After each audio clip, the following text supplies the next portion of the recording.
gün hakimiyyətin repressiyaların artmasından danışırıqsa, bunun düzgün təhlilini də verməyə bacarmalıyıq, düzgün qiymətləndirməyi də bacarmalıyıq. Prinsip etibarilə bunu biz də, bir çox təhlilçilər də proqnozlaşdırmışdılar ki, bu il hakimiyyət repressiyaları əl atacaq. Çünki bu il seçki ilidir, prezident seçkiləri ilidir və bu il əvvəlki prezident seçki illərindən, xüsusən 2008-ci ildən fərqlənən bir ildir. Cəmiyyətdə fəallıq çox yüksək səviyyədə və artan xətlə gedir. Cəmiyyətdəki fəallığı az hesab eləyənlər də az deyil var. Amma burada bir məqamı nəzərə almaq lazımdır ki, siz bunu tutaq ki, 2008-ci ilin indiki zamanı ilə müqayisə edin, hətta 2005-ci il indiki zamanı ilə müqayisə edin, indi fəallıq həddindən artıq yüksəkdir və bu artan xətlə gedəcək. Və hakimiyyət də bunu dərk edir. Hakimiyyət dərk edir ki, seçkiyə qədər cəmiyyətin fəallığı çox yüksək səviyyədə olacaq və seçkilərdə xalqın iradəsinin, milli iradənin ortaya çıxması ehtimalı kifayət böyükdür. Digər tərəfdən də hakimiyyətin həm ölkə daxilində, həm beynəlxalq miqyasda ifşası davam edir. Yəni, insanlarımız da bu hakimiyyəti daha yaxından tanımağa başlayır. Bu hakimiyyətlə bağlı %1 haradasa ümid qalırsa, onlar da məhv olub gedir. Beynəlxalq birlik də artıq bu hakimiyyətdən bezib və bu hakimiyyət haqqında həqiqətlər yavaş-yavaş ortaya gəlməyə başlayır və bu intensivləşir. Xüsusən də bu 32 trilyon dollar pulun offshore zonalarında istifadə edilməsi haqqında bilgilər, təbii ki, bu böyük bir araşdırmanın nəticəsidir və bu araşdırma bir gün içində ortaya çıxmayıbdır. Amma hər halda məhz indiki mərhələdə ortaya çıxması və dünyanın bir çox mətbuat orqanlarında bu məsələ ilə bağlı yazılar gedəndə məhz Azərbaycan hakimiyyətinin, İlham Əliyevin adının çəkilməsi bu məsələlərdə təbii ki, təsadüf ola bilmez. Bu da beynəlxalq birliyin bütövlükdə dünyada diktaturalara qarşı, avtoritar liderlərə qarşı və korrupsiyaya qarşı mövqeyinin təzahürü olduğu kimi, konkret olaraq da Azərbaycan hakimiyyətinin öz xalqına zülm eləməsi və çağdaş dünyaya yaraşan bir şəkildə dünya prosesində iştirak eləməməsi ilə bağlı bir məsələdir. Bu, təbii ki, davam edə bilər. Çünki bizim bütün səylərimizə baxmayaraq hakimiyyət bu yolu seçib. Təbii ki, biz hakimiyyəti bu yoldan döndərməyə çalışmalıyıq. Çünki bu yol hakimiyyətin özü üçün böyük təhlükələr vəd elədiyi kimi, Azərbaycan üçün də böyük qarşıdurmalar, böyük problemlər yarada bilər. Bu yol İlham Əliyevin seçdiyi yol Qəzzafinin yoludur, Bəşər Əsədin yoludur. Və təbii ki, bu Azərbaycan üçün də təhlükəli yoldur. Biz bunun belə olmasını istəmirik. Və məhz bunun üçün də hələ 2011-ci ildə İctimai Palata avtoritarizmdən demokrasiya keçidlə bağlı yol xəritəsini hazırlayıb. O xəritə, o sənəd ictimaiyyətə də təqdim olunub və hakimiyyətə də konkret olaraq göndərilib, ünvanlı şəkildə göndərilib.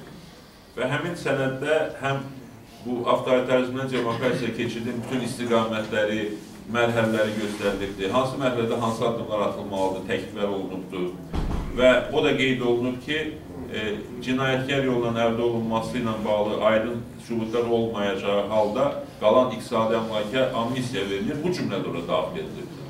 Və eyni zamanda nə bu cümlə, nə də digər bizim təklif etdiyimiz islahatda belə deyilməyib ki, bu yalnız bu cür olmalı. Həm sənədin içində o cümlələr qeyd olunur, həm də təqdimat zamanı dəfələrlə deyilir ki, bu bir təklifdir. Biz hakimiyyətin də təkliflərini dəyərləndirməyə hazırıq. Bizim təkliflərin əsasında da müzakirələrə hazırıq, təkmilləşdirilə bilər, sənəd və s. və s. Hakimiyyət bunu qəbul etməyibdir. Ona görə də bu saat indi hakimiyyətin əməllərinə amnistiya verilməsi iddiasını qabardıb, yaranmış vəziyyətə görə müxalifətin yanlış qərarlarının önə çıxarılması o qədər də inandırıcı səslənmir. Bugünkü gerçəkliyə də uyğun deyil. Azərbaycandakı bugünkü vəziyyətin yaradıcısı, günahkarı, məsuliyyət daşıyan hakimiyyətdir. İlham Əliyev rejimidir. Bu aydın şəkildə deyilməlidir və bu mövzu heç bir şəkildə kənara saptırılmamalıdır. Repressiyalar təəssüf ki, güclənəcək. Amma xoşbəxtlikdən cəmiyyət artıq bu repressiyalardan çəkilmir. Təbii qorxanlar da olacaq, çəkilənlər də olacaq, fəalların azaldanlar da olacaq. Bütövlükdə cəmiyyətin fəallığı artır, mübarizəyə qatılanlar artır. Bugün də məsələn eşitdik ki, daha bir gənci saxlayıblar, Etibar Salmanlını saxlayıblar. Hazırda o, mən bilən heç bir təşkilatın üzvü deyil. Amma bildiyim qədər əvvəllər Nida təşkilatının üzvü olubdur, onun fəaliyyətində iştirak edib. Və yəni hətta biz bunu müzakirə edən anlarda da hakimiyyət bu repressiyaları davam etdirir və bu arta bilər. Amma xeyri yoxdur. Nidaçılardan 7 nəfər tutdu, yüzlərlə gənc və tanınmış insanlar nidaya qoşulduqlarını bəyan edilər. Müsavata cəbhəyə təzyiqlər davam edir, amma müsavata da cəbhəyə də axın davam edir. Eləcə də digər təşkilatlar, digər qurumlar, kimlər ki ortaya mövqe qoyur, kimlər ki cəmiyyətin dərdini, xalqın dərdini, problemini danışır, vəziyyəti yaxşı doğru dəyişmək üçün ortaya ideya qoyur, fədakarlıq göstərir, cəmiyyət o qüvvələrə meyl edir və bu proses də dərinləşəcək. Bundan qətiyyən narahat olmağına dəyməz, bu proses davam edəcək. Birlik mövzusunda çox danışıldı, bugün də çox danışıldı burada. Təbii ki, danışılmalı önəmli mövzudur. Biz birliklə bağlı mövqelərimiz dəfələrlə bəyan etmişik. İctimai Palatanın konkret qərarları var ki, Azərbaycanda köklü demokratik dəyişikliklər istiqamətində bütün siyasi qüvvələrlə, bütün ictimai qüvvələrlə, hər bir vətəndaşımızla biz funksional əməkdaşlığa hazırıq. Funksional əməkdaşlıq nədir? Funksional əməkdaşlıq konkret addımlardır. Miting keçirmək istəyirik, məsləhətləşirik, miting gününü müəyyənləşdiririk və bu qərarı qəbul edən bütün qüvvələr birlikdə mitingdə iştirak edirlər. Tutaq ki, biz seçki islahatları ilə bağlı münasib müzakirələr oldu. Sonunda hüquqşünaslarımız bir sənəd hazırladılar. Yığışdıq, həmin memorandumu imzaladıq. Bu funksional əməkdaşlığın çox gözəl bir nümunəsidir. Təəssüf ki, bir neçə ay keçibdir, hələ o 3-cü müddət məsələsindən bağlı hüquqşünaslarımız bizə sənəd hazırlayıb təqdim eləməlidirlər.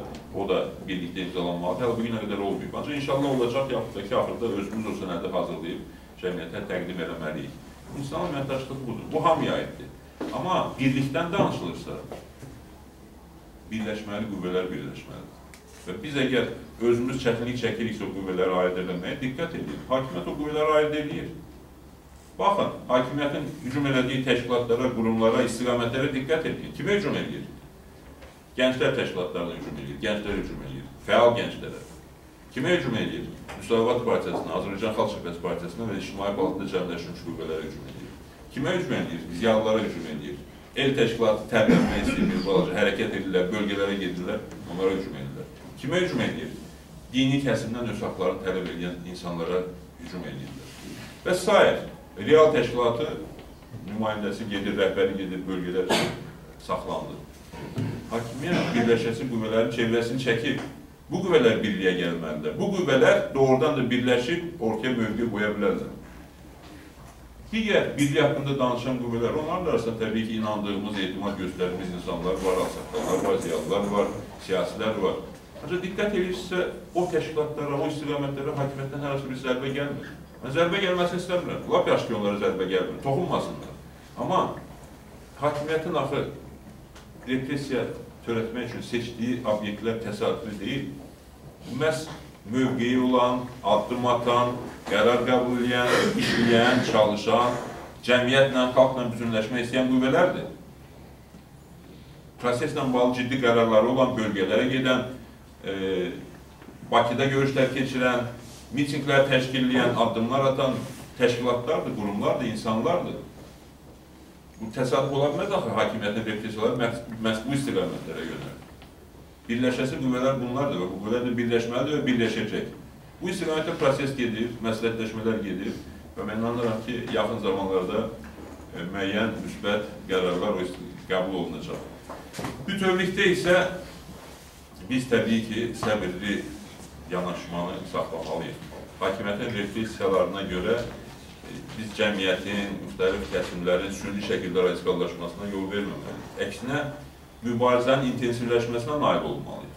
Yəni, hakimiyyətin hansı bir repressiya addımına qarşı radikal bir addım yox, hakimiyyətin repressiyası 1 nəfəri, 5 nəfəri rahat edibsə, 10 nəfər meydana gəlməlidir. 100 nəfərə qarşı yönəldirsə, 500 nəfər ortaya gəlməlidir, meydana gəlməlidir. Mübarizə intensivləşməlidir. İştirakçıların sayı artmalıdır, təşkilatların sayı artmalıdır, cəmiyyətin bu mübarizəyə cəlb edilməsi artmalıdır. Cavab üsulları bundan ibarətdir.